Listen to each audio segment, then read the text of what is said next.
Hello, Mary Farias here with 5 Minutes is Better Than Nothing of Self-Development. We're studying my book, How to Study Napoleon Hill's Think and Grow Rich.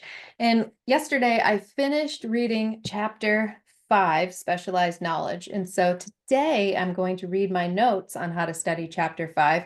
And I will talk a little bit about a couple of exercises that I provide in my companion course that you can use to help you. Okay, so this is on page 127. Notes on how to study Chapter 5. Hill states knowledge will not attract money unless it is organized and intelligently directed through practical plans of action to the definite end of accumulation of money. Lack of understanding of this fact has been the source of confusion to millions of people who falsely believe that knowledge is power.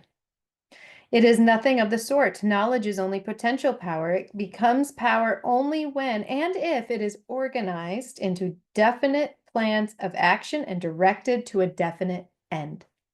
The entire premise of this chapter rests in the concept that we must intelligently direct the knowledge we acquire in the form of a plan to carry out our desired outcome. Yes, thoughts become things, but only through the application of a plan of action.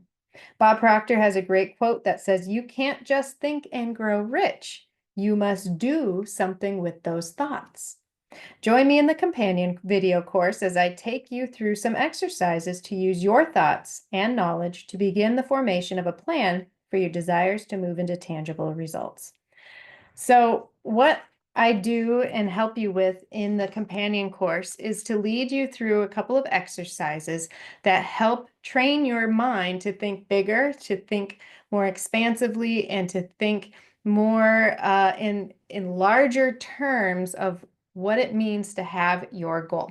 So, for instance, it doesn't have to be a goal about money. It can be a goal about writing a book. It can be a goal about living in a new house or buying a new house or buying a horse, it can be anything like that.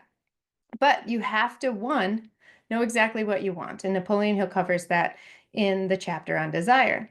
The second thing that you have to know is you have to commit to that. You have to make a decision and say, this is what I'm going after. And when you do that, you can begin to really create a burning desire within yourself. And when you think about things over and over and over again, how great it would be to have this and how wonderful my life will be, how my family will thrive when I have this. When you begin to do that, you begin to receive ideas. Okay, you'll begin to receive ideas, and as you compile those ideas, you can turn it into a plan of action. Now, one of the things we have to understand is we don't know exactly how it comes about in our life. We cannot know from here to there how we are going to get to our goal. The plan is the plan to get started. We have to start acting in the direction of our goal with the intention of achieving it. We don't know if this particular way will be the way, but we will figure out what's next as long as we take that first step. I'll give you an example. I was writing a book and I was thinking, well, Mary, what are you going to write in chapter 1, chapter 2? And then I had some writer's block. And what happened was I just completely stopped writing and I went out by the pool and I laid there and I just relaxed and I said, what's next? And I just thought about what's next, what's next, what's next. And I got the answer. And the answer says, I'm not telling you what's next because you haven't done the first step. And the first step is to create an outline. So I went in and I spent 3 hours doing an outline and it just flowed out of me.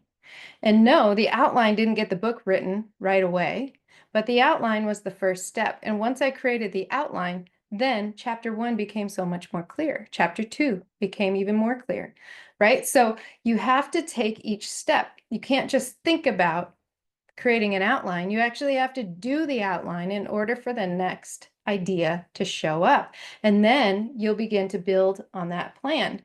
And maybe chapter 4 will be different than what you thought because chapter 3 turned into something really cool when you started writing it. But you wouldn't have known that if you didn't write chapter 3 yet. right? So you have to take one step at a time.